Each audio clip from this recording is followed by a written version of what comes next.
Hola, ¿cómo están? Bienvenidas, bienvenidos a un nuevo capítulo de Influyentes acá en CNN Chile. Nuestra primera invitada de hoy es Carmen Romero, directora ejecutiva y fundadora de la Fundación Internacional Teatro Amil, que acaba de ser galardonada con la medalla Goethe por su trayectoria cultural. Con ella vamos a conversar del momento de la cultura en Chile hoy día y de las críticas que hay al gobierno del presidente Boric, además de, por supuesto, su destacada trayectoria. Carmen Romero, bueno, muchas felicitaciones por este premio tan importante y bienvenida a Influyentes. Muchas gracias, Paula. Estamos muy contentos. Bueno, además de este premio, la medalla Goethe, que es un premio que han ganado, no sé, figuras como Daniel Barenboim, Ian McEwan, o sea, realmente figuras destacadísimas, te lo han otorgado a ti por tu trayectoria cultural y coincide con los 30 años desde que fundaste el Teatro Amil, que hoy día es la Fundación Internacional. ¿Cómo miras este premio en este momento y mirando estos 30 años de historia de la cultura de Chile que han sido en gran parte también protagonizados por ti, por tu trabajo? Bueno, es súper emocionante, primero, decir que uno jamás espera estos tipos de reconocimientos como esta medalla Goethe, que lo hace el pueblo alemán, un Estado que dedica un premio a las artes. Es un gesto que a mí me conmovió mucho cuando lo supe, lo voy a recibir en agosto. Y sí lo siento como un reconocimiento no solamente al trabajo de la Fundación, sino que al teatro chileno, que es este teatro que resiste y que insiste en existir, en estar, en acompañar al público, que no paró ni en pandemia, que ha seguido todos estos procesos sociales de nuestra nación. Siento es poner en valor el teatro chileno. Justamente estábamos acordándonos, Carmen, cuando viniste a Influyente la vez anterior, estábamos en pandemia, ¿no? Y era un momento muy desafiante para Teatro Amil, pero también para todos los artistas, las artistas en Chile. No había funciones. Además, ya con el estallido social se había afectado mucho el funcionamiento de muchos teatros, la vida nocturna, en fin. Y vino la pandemia y este cierre que significó que muchos artistas se quedaran en sus casas sin poder ganarse la vida, se reinventaron con teatro en Zoom, en fin. Y me acuerdo que en ese momento conversamos esto, ¿no? Como cómo se sale de aquí en adelante. Bueno, y la verdad es que se pudo salir con dificultad, pero se pudo salir de ese momento que fue muy complicado. ¿Tú en ese momento pensaste que quizás todo lo que habías trabajado, Teatro Amil, todo lo que significa esta fundación, podía no sobrevivir el impacto de la pandemia? Nunca me puse ese pensamiento, ¿ah? Pero sí fue complejo y es complejo hasta hoy día. Yo creo que recién se están recuperando los públicos del teatro en este año. Sabíamos que íbamos a ser los últimos en abrir y los que más iba a costar que el público volviera a la sala. De hecho, hay público que nunca más volvió. Pero se renueva y ahora de nuevo se están llenando las salas. Y nosotros nos reinventamos con teatroamil.tv porque no podíamos permitir que esto, lo único que tenemos en vivo, que es la gracia del teatro, ¿no? Que es que podemos respirar juntos, estamos juntos en vivo, todos los días cambia una obra de teatro, nunca igual, porque se hace en el minuto, las emociones cambian. ¿Cómo iba a morir? No se podía. Entonces hicimos de lo imposible para mantenernos a través de teatroamil.tv, a través de Televisión Nacional de Chile también, que transmitió algunas obras, pero también hicimos obras, se permitía. Recuerda que había una obra se podía hacer algunas conferencias. Eso fue lo primero que se pudo hacer en pandemia. Y con distanciamiento, entonces nosotros trajimos Uncanny Valley. Claro. Esta obra de Rimini Protocol, un colectivo alemán justamente, que era un robot que daba una conferencia. Y pudimos volver a encontrarnos en la sala. Eso lo hicimos en nuestra sede principal, que es el Centro Cultural Gabriela Mistral. Y también trajimos a Constanza Macra, que logramos hacer un espectáculo fuera de la sala. Es la locura de decir que no muera, que no podemos permitir que nos alejemos tanto de la presencialidad que significa hacer teatro. Sí, y también, Carmen, pasó que hubo en ese minuto muchas críticas a la ministra de Cultura de su momento, del gobierno anterior, y a otras figuras, porque se vio como la precariedad del trabajo, ¿no? Se vio como con mucha claridad la falta de contrato, la falta de estabilidad, la falta, digamos que no podían acceder a ciertos beneficios. O sea, algo que no tenía solo que ver con la pandemia, sino que venía de antes, una manera de trabajar que era muy precaria. ¿Sientes que se ha mejorado eso, el estatuto laboral, la posibilidad de las compañías de tener, no sé, temporadas más largas o de constituir equipos de trabajo más permanentes? Bueno, yo creo que se dan pasos importantes y grandes en ese sentido, que son discusiones que el Sindicato de Actores de Chile, Chile Actores también han tomado y que han tenido eco sobre todo en este gobierno. Pero claro, falta mucho. O sea, creo que hay que mirar también lo que se ha avanzado, que es muchísimo, porque el hacer teatro es una profesión, se estudia, se dedica más de 8 horas diarias. Claro, no es un hobby, no No es es. un hobby, es una profesión. Y, y que es muy necesaria. Y que en pandemia, lo bueno de la pandemia para las artes fue entender por qué son tan importantes.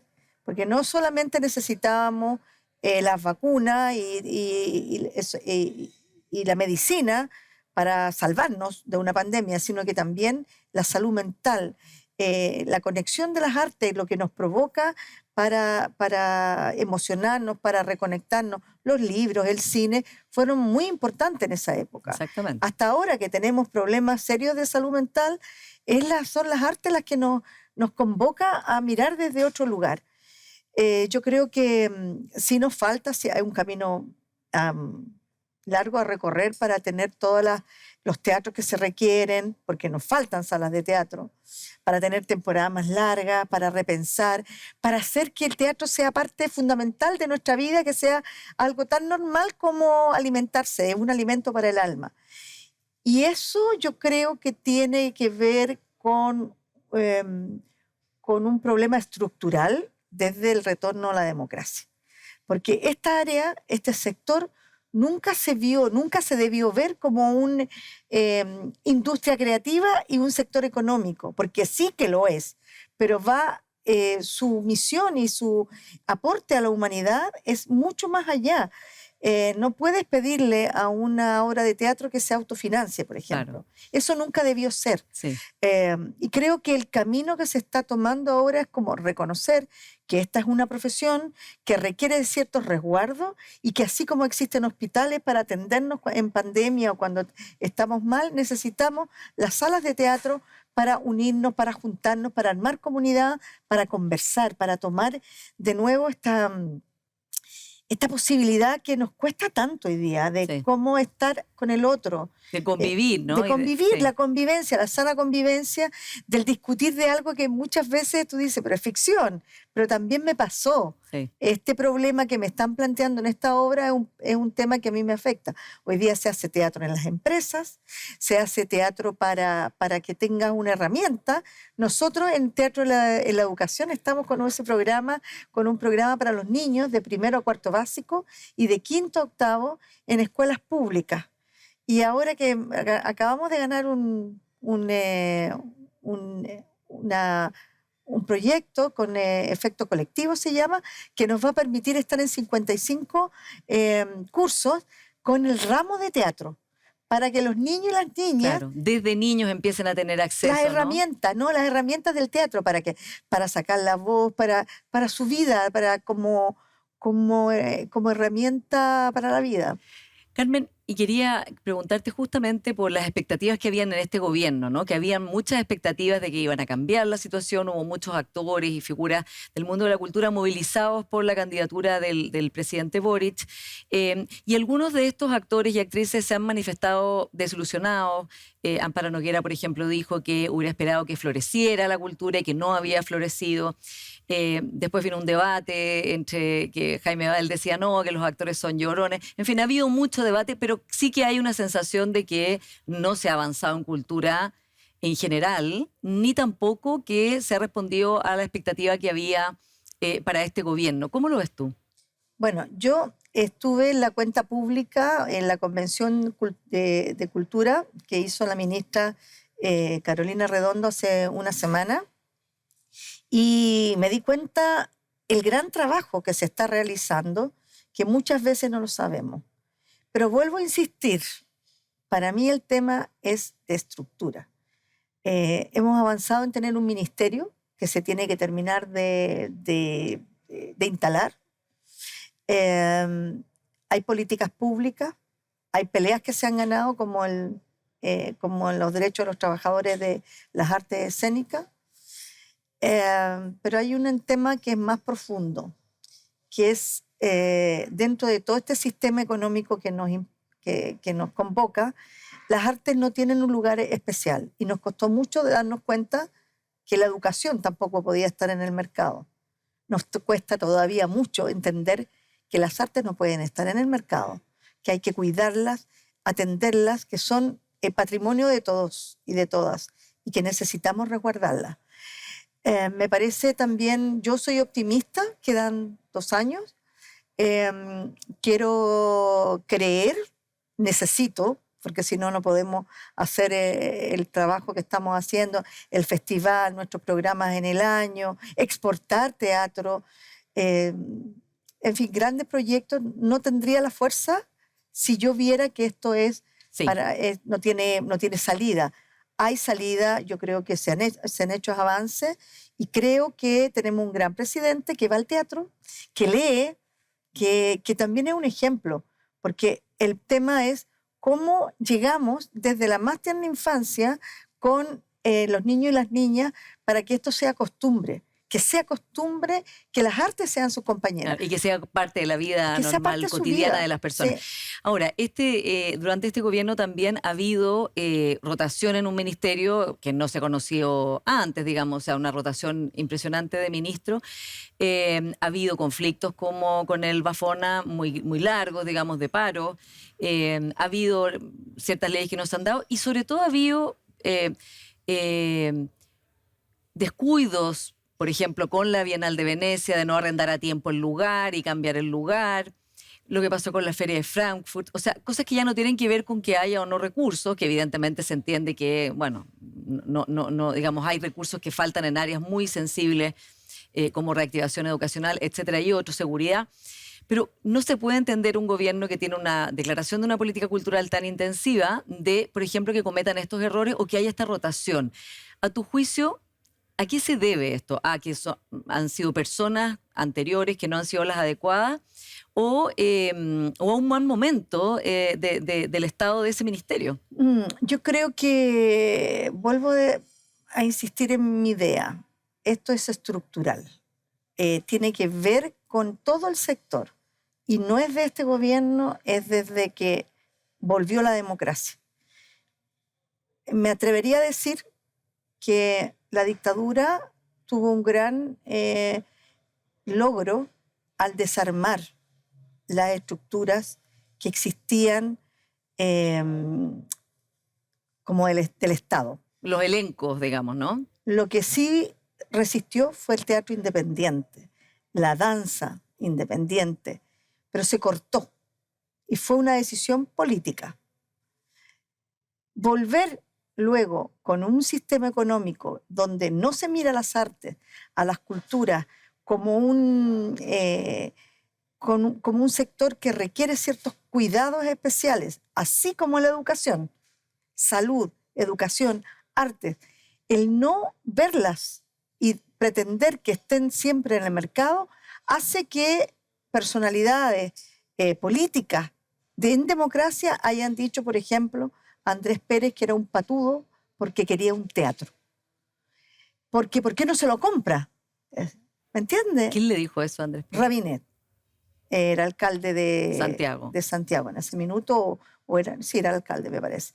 Y fue tremendo, pero es parte de una historia que tiene que ver con el no reconocimiento. Y yo creo que lo que se ha hecho es avanzar mucho.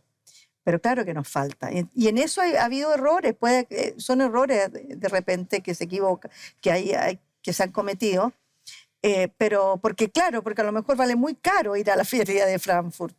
Y cuando tú lo miras en términos de recursos, pero es más caro no ir, porque Claro. la promoción de Chile, la promoción de los autores, de nuestro pensamiento, de quiénes somos finalmente, es infinitamente mayor. ¿Cómo lo mides? El problema también es que te ponen en el mercado y no sabes cómo medir, cómo Claro. miden la felicidad de un país. Y justamente, Carmen, como tú dices, está esta paradoja, ¿no? De que la imagen de Chile está construida de manera muy relevante por estas grandes figuras del mundo de la cultura, ¿no? Totalmente. Neruda, Gabriela Mistral, Pablo Larraín en el cine, teatro, en fin, son esos grandes artistas que van poniendo el nombre de Chile en ciertos lugares. Tú tienes mucha experiencia en el mundo cultural también desde la gestión, que es un área complicada, Muy. difícil, porque se pueden tener muchas ideas. Otra cosa es que las cosas resulten, ¿no? Y que resulten bien y que duren en el tiempo como ha durado la Fundación Internacional Teatro a Mil. Si tú fueras ministra de Cultura o de Educación, ¿qué harías en términos de política pública bien concreta para que todo esto que estás diciendo, el cambio estructural, que en la educación de los niños esté incluida la cultura, que sea parte de la vida normal, sea posible? Porque a veces está en las declaraciones de cada gobierno decir esto, pero después en la gestión hay otras prioridades o no se logra hacer una realidad. Bueno, yo me he dado cuenta que en este periodo de la ministra Carolina Redondo, que conoce porque ha gestionado, es una gran actriz, pero además ha sido una gestora porque la gente de teatro tiene que gestionar, me di cuenta en su cuenta pública que el énfasis justamente en lo que yo creo que hay que aportar, que es unir arte y educación. O sea, yo creo que es un gran legado. Hay escuelas artísticas que son preciosas y que hay que apuntalar, pero también todos los programas que se están haciendo para que los niños y las niñas estén protegidos en las escuelas a través de las artes. Entonces, esa unión yo creo que es el camino que se está haciendo, que lo está haciendo la ministra Redondo y que yo creo que es una excelente política de Estado. Cómo unimos las artes y la educación, y de eso es un eje fantástico que yo creo que ya se comenzó a hacer. Me di cuenta que había como 4 o 5 programas ya que están vinculados a esto. Nosotros desde la sociedad civil estamos con uno que es Teatro en la Educación, que mencionaba antes. Estamos en La Granja, como un programa para la nueva educación pública. Nos ganamos este efecto colectivo, que es un proyecto, con un proyecto que tiene 8 años además de existencia. Estamos seguras que es por ahí que hay que Sí. apuntalar y nos sentimos muy en línea también con lo que están haciendo en el ministerio actualmente. En estos 30 años de Fundación Teatro a Mil, Carmen, ¿cómo han cambiado las audiencias, no? Porque también cuando partió era teatro a Luca, me acuerdo que era, ¿no? O sea, teatro a Luca y era como 1.000 pesos, uno podía ir al teatro y mucha gente que durante el año no había ido, bueno, en ese mes de enero, en distintos lugares de Santiago, el Parque Bustamante, podía ir por 1.000 pesos. Y de repente fue como, oye, hay mucha gente interesada y en realidad la barrera de entrada era el precio. Pero ha cambiado mucho también los públicos, las audiencias. Eh, ¿Cómo sientes tú que ha ido evolucionando esa audiencia? ¿Y hay ciertos prejuicios que todavía subsisten en torno a cómo son las audiencias y qué quieren? Sí. Bueno, yo creo que hablar de lo que quieren el público es muy especial. Y esto nuevamente nos remite a esta lógica de que es el mercado. Por lo tanto, hay que hacer las obras más de moda. Y yo creo que no es necesario. O sea, hay teatro de entretención básico y muy bueno y muy interesante. Y creo que eso tiene un mercado efectivamente que funciona como la música también. Pero hay otro teatro, que es el teatro de búsqueda, el teatro que prueba nuevos lenguajes, que además nos interpela, que es muy importante mantener. Y para eso hay que trabajar mucho en los públicos, porque sí los perdimos en pandemia, porque hay que ir renovándolos. Creo que hoy día las salas, por lo menos en el festival, nosotros estamos muy felices y sentimos que es una misión que si no tendría mucha razón de hacer, que el festival nos lleve un 75% como mínimo de público a la sala. O sea, eso para nosotros es un desde. Necesitamos ese público porque para que vuelva a la sala, pero también porque ¿cómo vas a hacer una obra de teatro para 30 personas? O sea, es muy Claro, triste. sí. Pero a mí me interesa mucho, y está el alma nuestra puesto ahí, en las calles, en lo que pasa con nosotros durante el festival, cuando estamos en las 23 comunas, en la periferia, con niños, con niñas, con las familias completas que salen a estar juntos, a jugar en las plazas, a seguir a los pasacalles, a reírse, también a pensar, a soñar, a imaginarse nuevos mundos. Y yo creo que eso hoy día lo necesitamos más que nunca, que ese público está y hay que ir. O sea, efectivamente, si tú piensas en las ciudades como las construimos, las ciudades, los espacios, en Santiago, por ejemplo, son todos como apartados, son todos como islas. Entonces tú vives en una comuna y no sales de esa comuna. Las noches de repente se empiezan a como también a ver, tú miras la calle y dices, pero si no estamos en pandemia, y están vacías a una cierta hora. Los restaurantes temprano, como que la noche ha costado recuperarla. Pero no solamente la noche, sino que es el día con los niños y las niñas. Claro, hay razones de seguridad, que no es cierto, porque la gente ya no sale en la noche, Y cuando nos especialmente, sí. preguntamos para qué sirven las artes, ahí está, para tener espacios seguros. Porque nos sentimos seguros en los espacios más increíbles con arte. Porque cuando tú hablas desde las artes, la conexión es otra. Sí, Entonces, no hay diferencia. sí. Y por eso puedes ir a la granja, y puedes estar en la dehesa, y puedes estar en Cerro Navia, y puedes estar en Ñuñoa. Y la gente finalmente somos seres humanos. Carmen, y por último, este verano fue Andrea Bocelli a cantar al Festival de Viña y fue todo un impacto, no solo cómo reaccionó la gente ahí, que no quería que se fuera y lo aplaudieron muchísimo, sino también el rating que tuvo, ¿no? Sí, En la televisión. impresionante. ¿Crees que eso también es un camino para ir desmitificando esta idea de que hay una alta cultura, que a la gente no le interesa y de que en realidad hay que acercar espectáculos de ese tipo que muchas personas podrían disfrutar? Nosotros somos profundamente creedoras en el teatro popular elitista. O si lo quieres, arte popular elitista. Eso que tú me estás mencionando, que es Andrea Bocelli, es arte popular elitista, que significa alta calidad para todos y todas. Eso es democracia. Eso es vivirnos la democracia desde nuestra humanidad. Y no es cierto que la gente no entienda, no es cierto que las barreras de que no, sabéis que no, esto es complicado, no lo van a entender. No, somos seres humanos que tenemos inteligencia y por eso hay que rescatar y hay que ir desde la niñez, porque si no estamos perdiendo humanidad.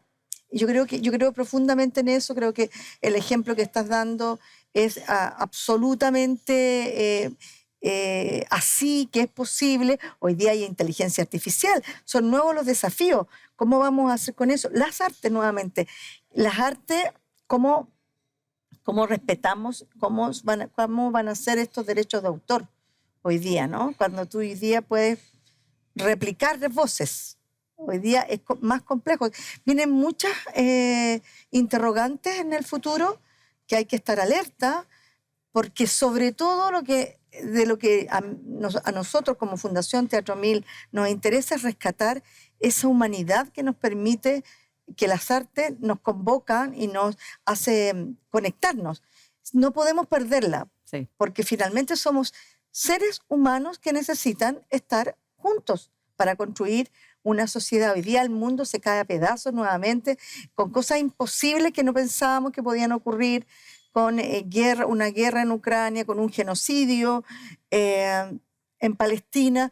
O sea, ¿cuál es el llamado que se hace desde las artes? Construir comunidad, conseguir que logremos entendernos y hacer posible que vivir en este mundo con niños y niñas que tienen que crecer, nacer en países donde los queramos no solamente porque para vestirlos y alimentarlos, sino que sean seres completos, humanos, que vuelvan a esa humanidad que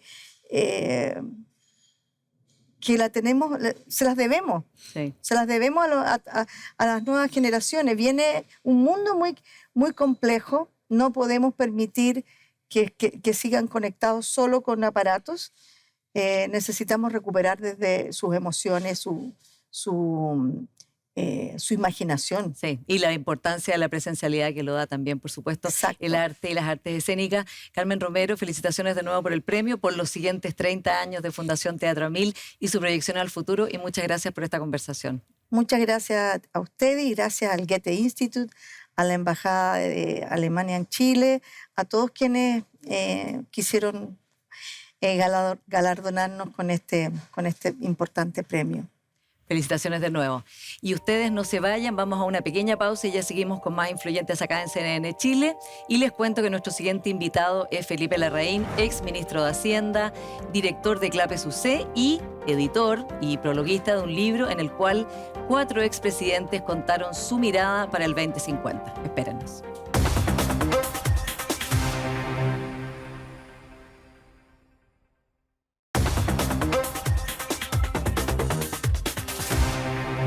Felipe Larraín, muy bienvenido a Influyentes.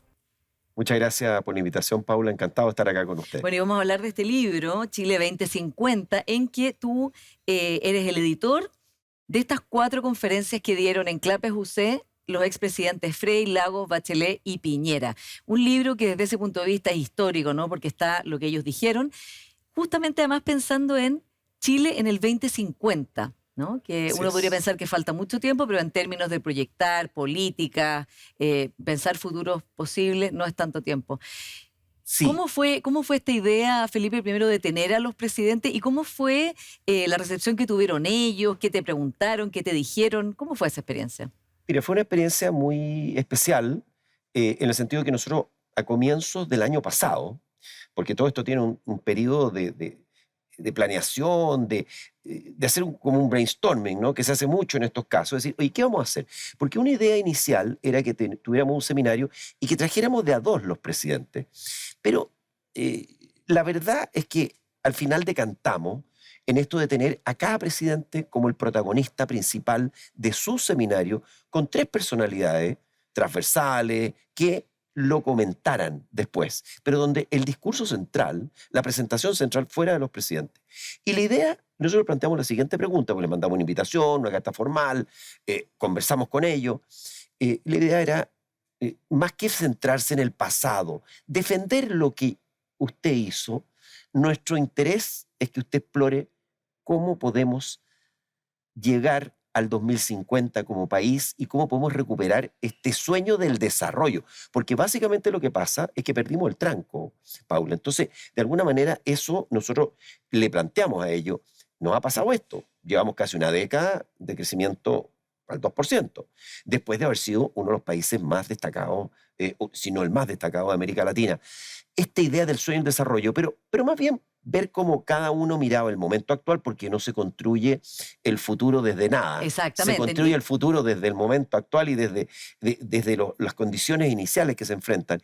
Y lo que me sorprendió mucho es que primero tuvimos un diálogo muy rico con los presidentes anterior, en que, bueno, con algunos conversamos más, con otros menos, pero algunos preocupados, llamaban preguntando ¿qué me sugiere para el día que les tocaba la presentación? Y en el fondo teníamos del orden de media hora para cada presidente, Claro, para que diera para su que hiciera su conferencia, presentación. claro. Algunos prepararon PowerPoint, otros no, otros hablaron, otros leyeron, pero todos tuvieron una gran disposición a participar en estos encuentros. Luego de haber hecho entre mayo y septiembre, en que el primero que partió fue el presidente Lago, luego el presidente Piñera, el presidente Frei, presidenta Bachelet. Y luego de tener esto, nosotros nos pusimos a trabajar el libro en Clapes UC, a trabajarlo porque dijimos, esto no es justo que quede en 4 Claro, conferencias. Claro, ni que quede en ¿Mm? YouTube, que quedara, lo importante era que quedara, ¿no? Y además, Felipe, que lo que pasó es que, claro, después vino el retiro de la vida pública del presidente Lago y la muerte del presidente Piñera, algo que me imagino cómo habrá afectado a ti, que fuiste su ministro de Hacienda, su amigo durante tantos años, fue tu profesor, y que además acá deja con mucha claridad cómo ve él un futuro posible para el 2050. Así es, fíjate que Pablo, por supuesto que cuando nosotros empezamos este proyecto y después dijimos, oye, vamos a hacer esto un libro y nos comunicamos con Ediciones UC para decirle, oye, ¿qué les parece este proyecto? Y les pareció súper bueno, súper atractivo, pero había que trabajar mucho ese material, porque tú bien sabes, no es llegar y decir, una persona hace un discurso, pero Claro. transformar eso en un escrito, en un capítulo de un libro, se requiere bastante trabajo. Y fíjate que solamente contar alguna parte que cuando nosotros tomamos la responsabilidad de editar, ¿ya? Editar el libro. Editamos, eso significa que algunas cosas agregamos, otras sacamos, manteniendo, por supuesto, lo que había planteado cada presidente. Y después se los mandamos a ellos. Y tuvimos un trabajo con ellos, Claro, de para edición, revisar ellos y para revisar, para que ellos estuvieran de acuerdo en la edición que nosotros proponíamos, que muchas veces era sacar motes que son tradicionales de un discurso, digamos, hablado, pero que no lo son de un capítulo de un libro. sí. Entonces, en Felipe, todo ese proceso trabajamos con los presidentes y con sus equipos. sí. Y Lo que hay muchas cosas que son, bueno, hay diferencias, evidentemente, cómo cada uno visualiza el futuro, pero hay muchas coincidencias. Por ejemplo, en la necesidad de acuerdos que traspasen los gobiernos de turno, en la necesidad de plantearse los grandes desafíos existenciales, el cambio climático, los cambios tecnológicos, en la necesidad de crecer con sustentabilidad y especialmente en la importancia de la amistad cívica, algo que hoy día está tan perdido, ¿no? El presidente Piñera tiene una frase muy importante diciendo hay que encontrar una manera de tratarse y de acordar cosas que no signifique tratar de enemigo al otro, ¿no? No sé cuál fue la palabra exacta. ¿Cuál es tu reflexión, habiendo además sido ministro de Estado, aparte de académico durante toda tu vida, de cómo se puede restaurar ese clima, que es un clima de mucha mayor diálogo, cuando estamos tan polarizados? Estos cuatro presidentes no solo hablaron en este libro y fueron, muchas veces estuvieron juntos. De hecho, el presidente Piñera, el día antes de morir, habló con el presidente Boric, ofreciéndole su ayuda por los incendios, una ayuda que el presidente Boric también reconoció, y ellos tuvieron un vínculo, digamos, que se podría haber pensado que no lo iban a tener, y lo tuvieron, ¿no? Y tuvieron ese espacio republicano. ¿Cómo crees tú que se puede restaurar y que este libro puede ayudar en ese sentido? mira, yo solamente una pequeña reflexión para entrar a la pregunta, porque hay una parte como de la historia. Eh, tú tienes toda la razón. Cuando en enero de este año, el presidente Lagos se retira de la vida pública. En febrero fallece trágicamente el presidente Piñera. Y yo lo que hice en marzo fue proponerle a los presidentes, le dije, ¿qué les parece? Porque el libro no fue ideado para hacerlo en memoria de nadie, pero dado lo que ocurrió, ¿qué les parece dedicar este libro a la memoria de Sebastián Piñera? Y los tres estuvieron de acuerdo.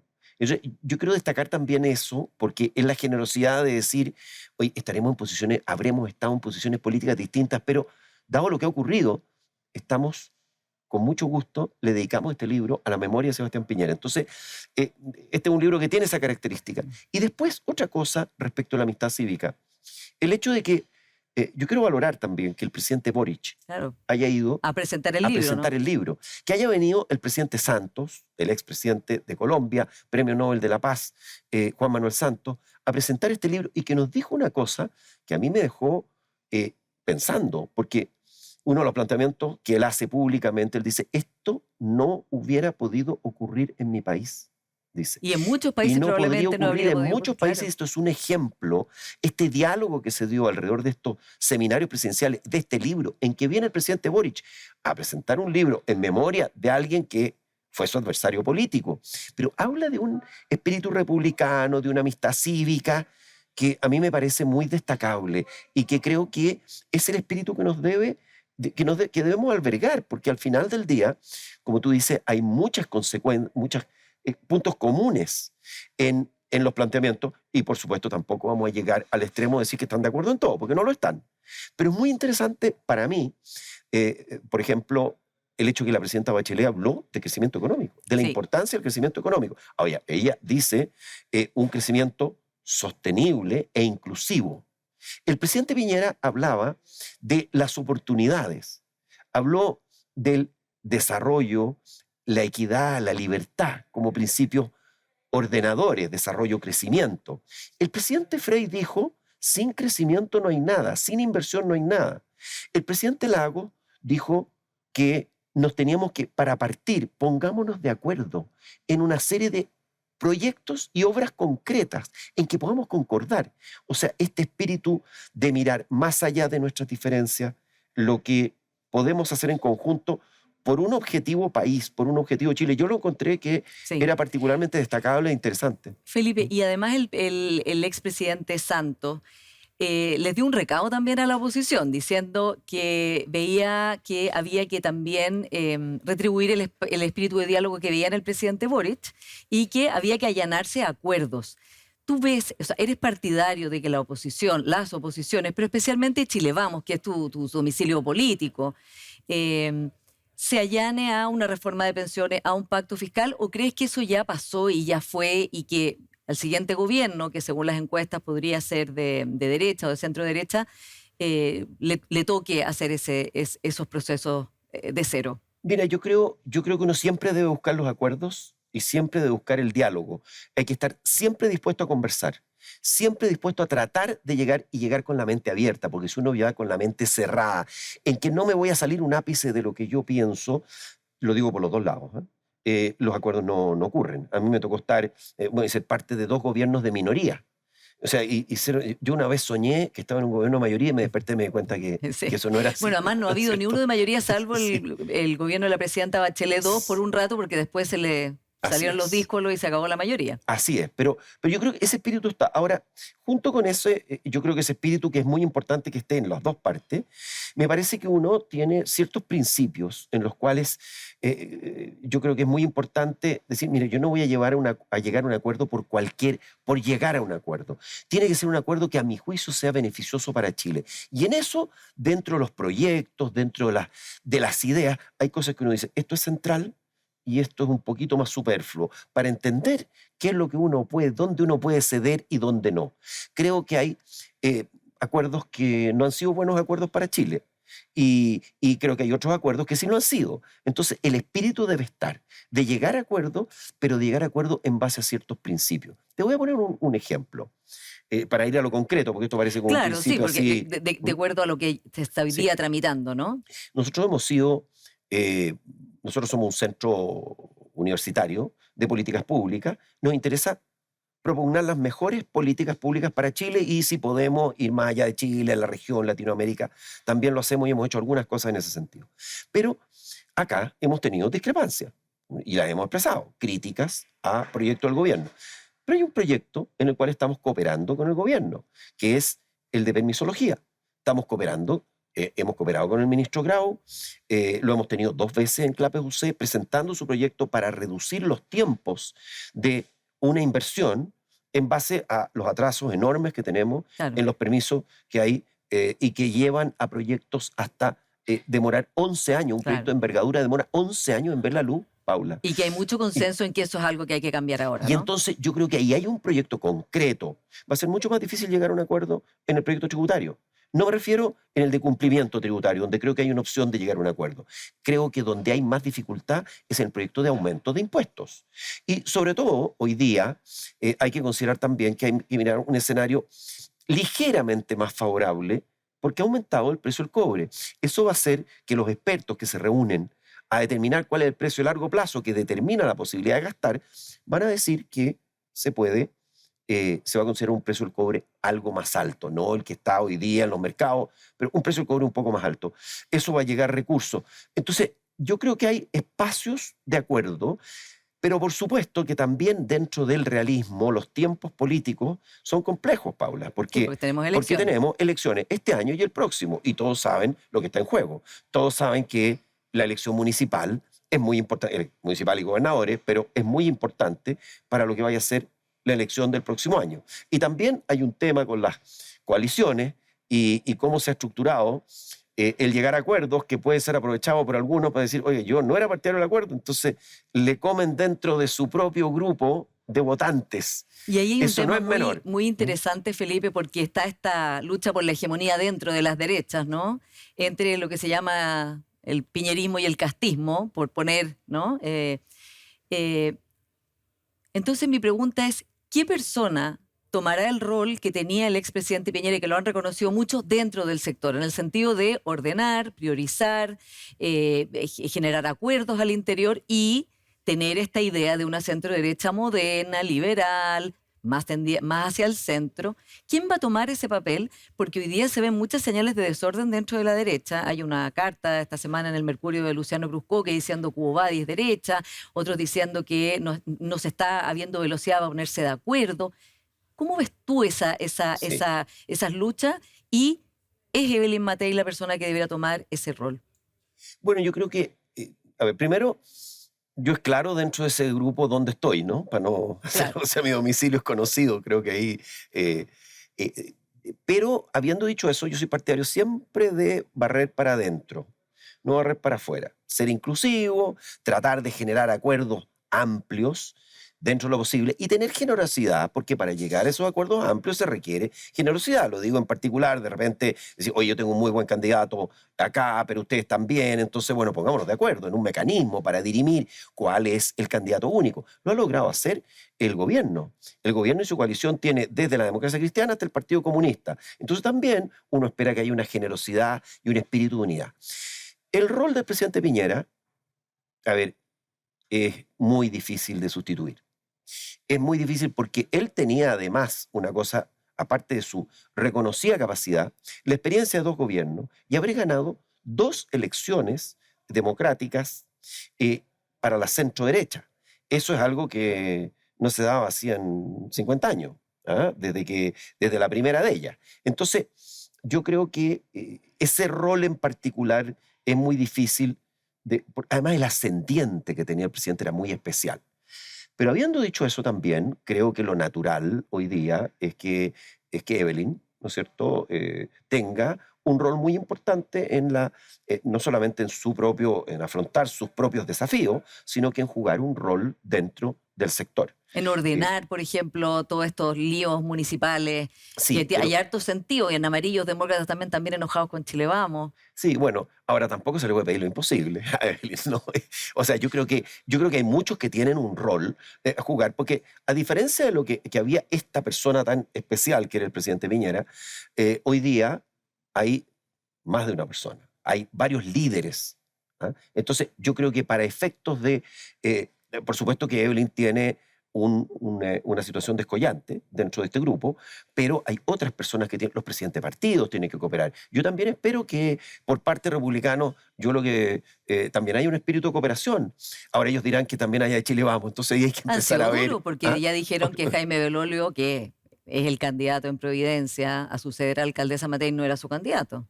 Sí, bueno, yo creo que ahí es momento de conversar, es momento de sentarse y decir cuál es el interés superior para un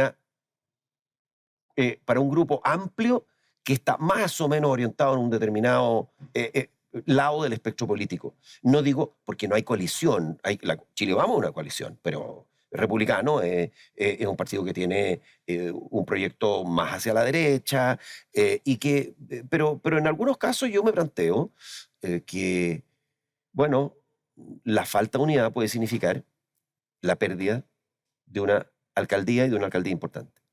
Y de Eso la me parece que. presidencial. O ¿Ah? sea, ¿qué Y pasa? además, estoy hablando de las de Claro, este año, pero sí, para lo que viene en el porque en el próximo. fondo si José Antonio Kast no quiere ir a una primaria con Evelyn Matei, por ejemplo, y van los dos a primera vuelta, bueno, ¿qué pasa si pasa José Antonio Kast a la segunda vuelta y un candidato de la centroizquierda o una candidata? Bueno, eso ya ocurrió una vez ya. Claro. Entonces, que no era centro-izquierda, sino un candidato de izquierda con un candidato de derecha secas. Bueno, yo creo que eso es así. No es fácil que se dé esa situación, Paula, que haya una primaria en que esté adentro José Antonio Kast. No es fácil porque no ha ocurrido en el pasado. Y han habido oportunidades para que eso ocurra, digamos, ¿no? Pero a mí me parece que todavía hay tiempo de lograr acuerdos, de que hayan mecanismos lo más objetivos posible para determinar quién es el candidato. Un mecanismo puede ser una encuesta, puede ser, bueno, las primarias ya están Claro. lanzadas, entonces ya no. Pero hay opciones, porque creo que hay temas fundamentales, por ejemplo, lo que está pasando en Santiago. La posibilidad que tiene hoy día la oposición de tener un alcalde en Santiago que tiene que ver también con no ir dividido. ¿Ah? Y ahí se dio un paso.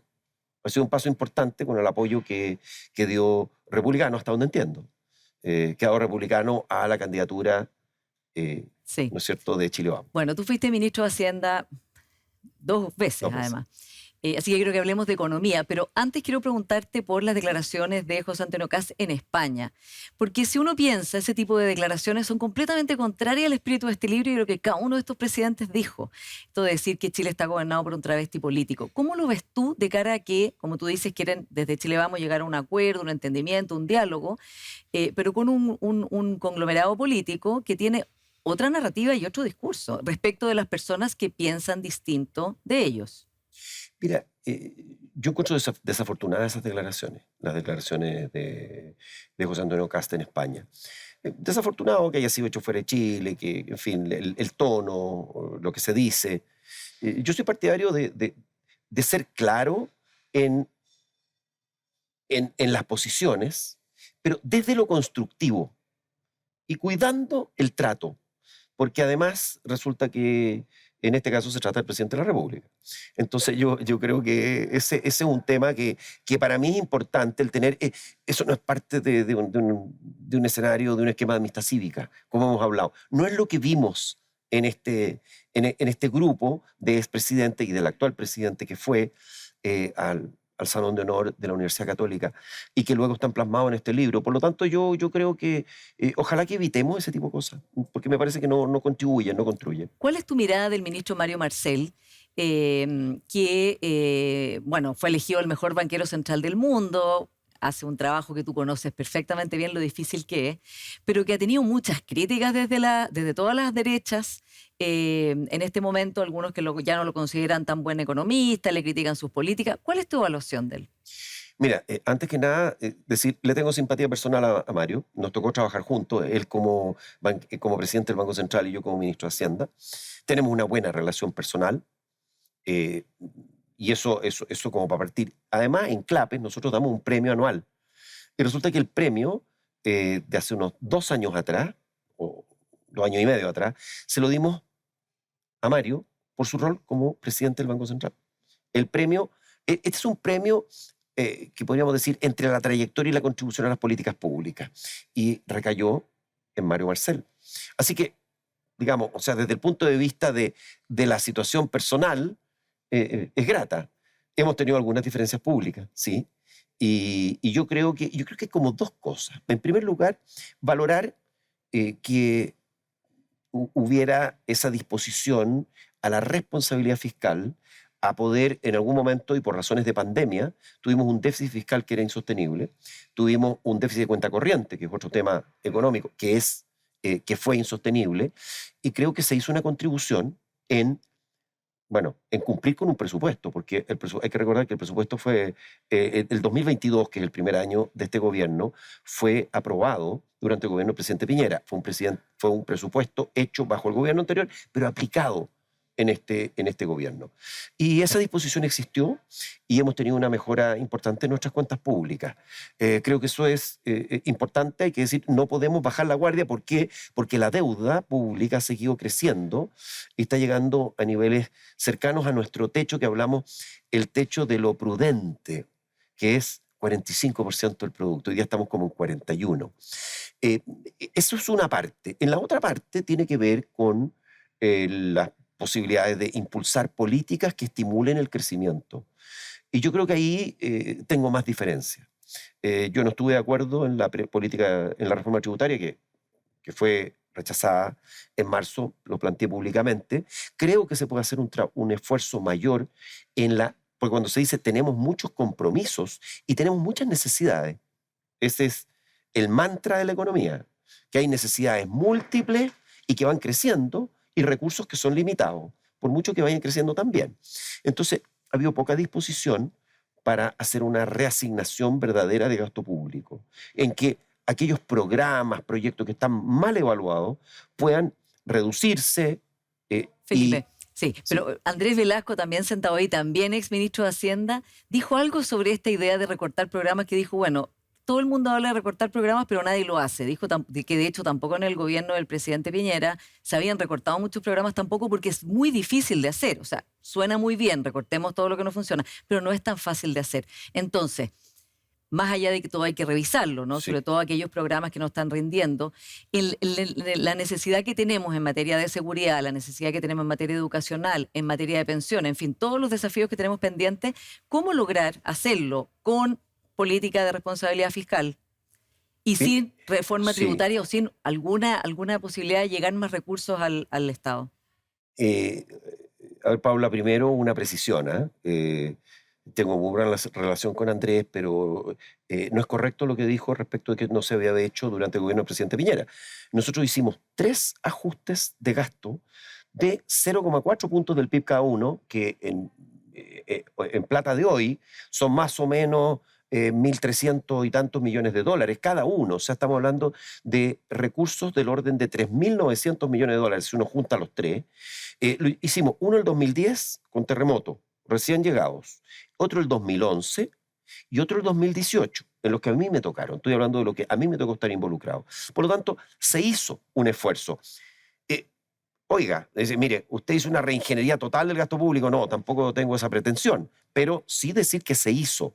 Ahora, creo que junto a lo que se vio en el último informe que salió una cosa de la OCDE con la que voy a discrepar, porque dicen que lo que se puede hacer son 0,1 puntos del PIB, eso son 300 millones de dólares, eso es muy poco. La verdad, yo creo que hay mucho más espacio. Hay otro estudio del BID que dice que se pueden hacer del orden de un punto del PIB, eso son 3.500 millones de dólares. Hoy día estamos trabajando con un PIB del orden de 350.000 millones de dólares. Entonces, yo creo que hay espacio. Lo que pasa es que no es fácil y políticamente es un campo minado cuando usted quiere recortar programas. Y eso es lo que decía Velasco, que es muy difícil Sí, de pero hacer. ahí Sí, es donde vemos la voluntad política sí. de hacer las cosas y la voluntad de confrontar grupos de interés, que yo creo que es bien importante. El ser capaz de decir, mire, este programa, tampoco es que usted va a cortar todos los programas que tienen alguna mala evaluación, pero se pueden redirigir, se pueden fusionar programas. Entonces, hay muchas cosas que uno puede hacer. Lo que pasa es que ese es la parte, es bien ingrato, porque hay gente que son beneficiarios de esos programas que están detrás de ellos. Sí. Y esos hablan con sus parlamentarios. Es decir, los parlamentarios también Sí. son parte de este cuento. Felipe, se nos acaba el tiempo, nos queda un minuto. ¿Debe Chile Vamos allanarse a llegar a un acuerdo en materia de pensiones o eso crees tú que es mejor que le legue al siguiente gobierno y que quede otro gobierno más sin haber hecho una reforma de pensiones? Mira, yo no puedo arrogarme a hablar por Chile Vamos, solamente voy a dar mi opinión. Bueno, habiendo sido ministro de Hacienda de los dos Sí, gobiernos de pero Chile hoy Vamos. día Chile Vamos Sí. tiene sus propios canales. No, yo lo que sí puedo decir es que yo estoy dispuesto, claro que sí, creo que sería bueno un acuerdo, pero un buen acuerdo. Y un buen acuerdo tiene que ver no solamente con los 6 puntos de cotización. Hemos discutido muchísimo los 6 puntos, pero hay preguntas que no se habla tanto. ¿Usted está dispuesto a que haya un monopolio estatal administrando sus fondos, por ejemplo? ¿O más bien le parece que debería haber libertad de elección y que debemos tener muchas instituciones que administren los fondos?